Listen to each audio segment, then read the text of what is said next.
бастапқы кезеңде бір тұрақтылықты қалыптастыру керек деген бір концепцияны оқып қалдым да. Енді бұл жерде тұрақтылық жаңағы өзіміз айтып жатырмыз, дисциплина керек қой деп адамға мықты.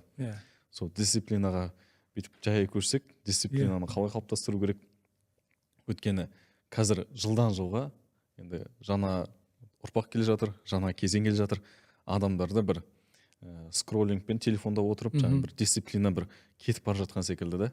Қазір кім жеңеді десек, кім бәсекеге қабілетті десек, сол дисциплинасы қалыптасқан бір азаматтар көбіне ел алдына шығып мықты болып жүрді.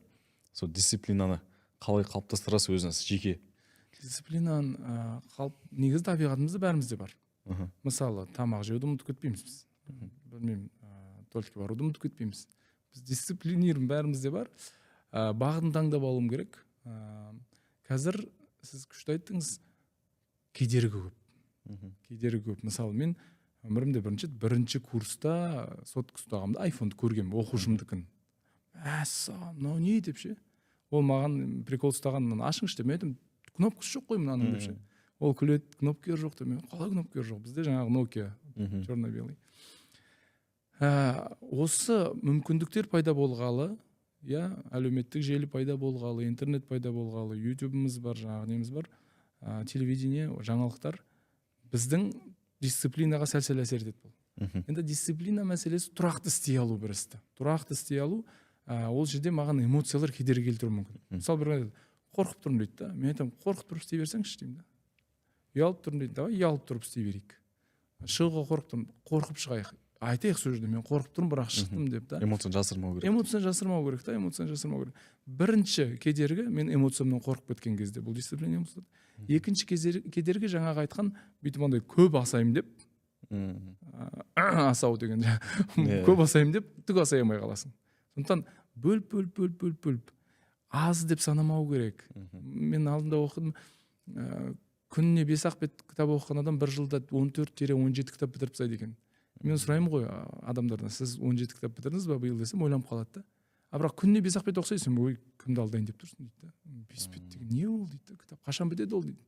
Бітіру үшін оқымаймыз, жай оқиық деген сияқты.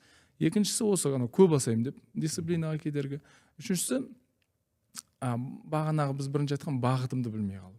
Мен дисциплинам бұзылып кетеді, мен егер білмесем қайда бара жатқанымды. Әйтеуір деп бір нәрсе істеп жүрмін, менің картам болу керек қолымда. Қай жаққа бара жатырмын, бұл дисциплина әрекетінің нәтижесі мені қайда барады деген сияқты. Енді дисциплинаның нейробиологиялық қыры туралы айтсақ, менің миымда нейрондар бар ғой.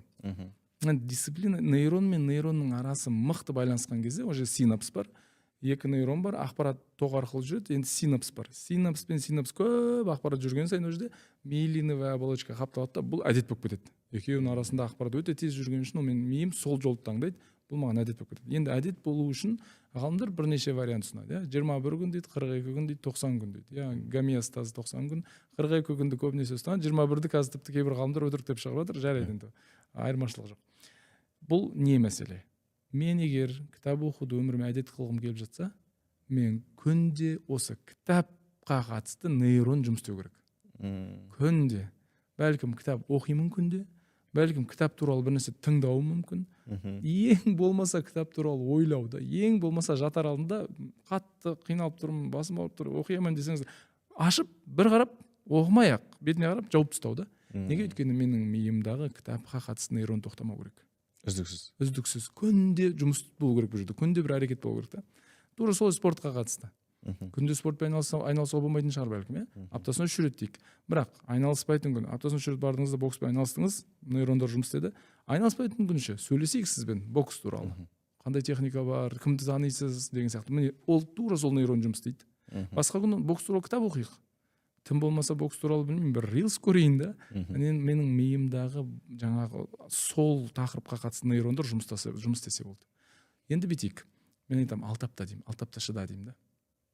Бір нәрсені өміріме жоспар құрдым, істеп жатырмын. Айтам да, бір апта деймін. Маған ұнамай қалды, мен айтам, 6 апта шыда. 40 күн. 40 күн ғой, 40-42 күн. Содан кейін отырып талқылайық деймін да, ұнай ма, ұнамай ма, пайдасы тиді ма, тимеді ма. 1-2 күн жасап ештеңе біле алмаймыз. Сондықтан 6 апта 40 күн ұнаса да ұнамаса да істей берем. Қорқып істей берем, ұялып істей берем, қиналып болса да істей берем. Бұл дисциплина.